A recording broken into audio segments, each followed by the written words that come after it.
The worst actor on home movies was probably me. I'm not very good. I don't remember the experience of doing home movies, of participating in it, but the reaction I got has really been remarkable, surprising, in just the lack of response, I guess. It was just a great job. I didn't get paid much, but I still got paid more than a public school teacher. It was really, for me, the experience was, what's the word I'm looking for? Unpleasant. I was in the original Dr. Katz back in the 30s. And as they say in the business, I did Dr. Katz, I made a little noise, as they like to say. And I got quite an animation career going. I'm like Mel Blanc, if Mel Blanc worked seldomly. Actually, I got credited for playing a lot of parts in home movies that I did not play, that were often things that Sam Cedar played.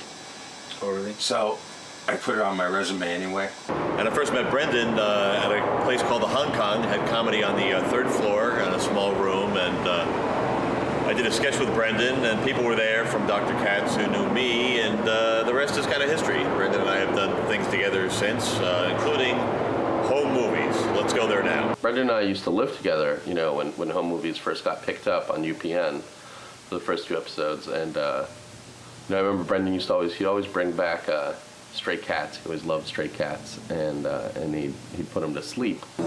Well, the nice thing about home movies, the first episode I did, it was kind of making it up as we went along. And I tell you, when you talk to Brendan and Ron Lynch and all the other people,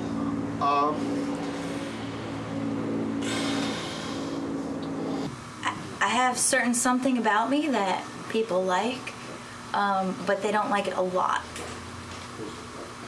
I'm the luckiest person in this business, and I'm not that lucky. I haven't done that well. I went right into the animation world, and as I say, I don't work much, but when I do work, I would say I kind of phone it in. Well, my experience was unsettling. It was unnerving. I've never worked in such a professional capacity with so many professionals. I'm used to kind of dicking around, and it was a tight ship. They do the recording on a ship, but a very small one with cramped quarters. I don't play drunk characters very, very well.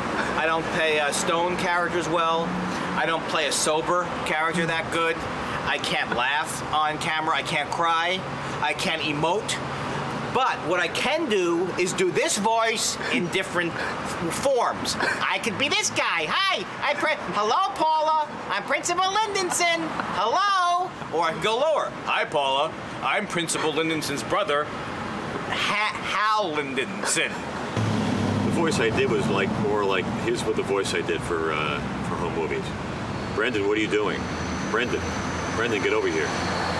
That's the voice I did for home movies. A lot of people ask me about the peeing in the canteen, and that's actually something that happened to me at Camp Takamupog in New Hampshire, and that's a true story. A kid peed in my canteen. They washed it. I didn't drink the pee, but I drank the water that was there after there was pee. Animated pornography, which is basically what I did as Stephanie, is not as easy as you think. You really gotta be picturing the moment and making love to yourself. The writing is spectacular. And of course I'm referring to the improvisation. The part it was fun going in and recording in the booth with everybody. That's such a team kind of thing where everybody just wings it sometimes and just has a blast. And then then you see the final product on TV and it's been cut down to 12 seconds. When I got the script for the first episode, my part, Shannon the bully, it was a very large part. He was on every single page of the script. And I got into the studio and I just started improvising and making the part my own. And it wound up to be a much shorter role, you know, at the end. You know, just almost just a couple lines here and there, you know, because I made it much more condensed and more powerful, like a laser beam. I love improvising because I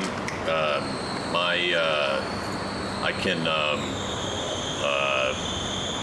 pretty much, you know, whatever it is, I can. The reason why people want me is because they call me the man of two voices, and they say the second voice sounds eerily similar to the first one. I do other voices though, like hello, what are you doing? I can do me. Hello. I also do. Don't do that. Here's me as a Jewish person. I'll see you at the temple. I can do the smart scientist. That's right. I would like you to do that. Here's my Italian. Hey, why am I at temple? People still come up to me and say, hey, aren't you Eric on Home Movies? And I say, Home Movies is a cartoon. Eric is this guy. I'm not that guy. I'm this guy. I'm Jonathan Katz, a human being with feelings, with emotions. Eric is a drawing of a person. Home Movies is a TV show, idiots. I play Paula Small. I played Thurman Thackeray. I play Eugene. I voiced the soft-spoken therapist who believed in gentle talk.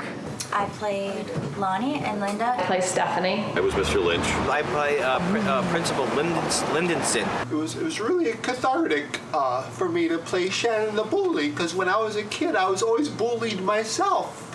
And sometimes people say, "No, Emo, you are a bully," and I you know, I say you better watch what you say, because I'm just gonna, I will just rip your eyes out.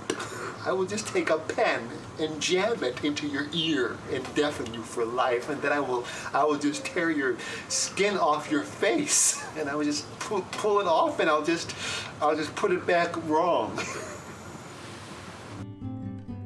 Home Movies has changed my life in that I think that it helped me to really prove to people that that I'm best not seen, but only heard.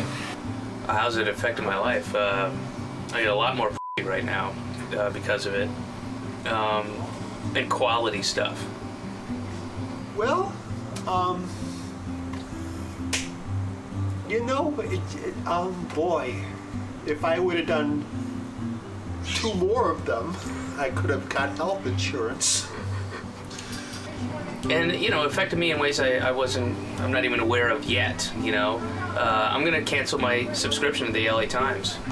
Could be because I did Home Movies, I don't know. I don't know why I'm doing it, but there's got to be a reason. I really miss Home Movies. I mean, I miss going to Boston and doing the show and hanging out with I liked everybody on the show. It was a lot of great people.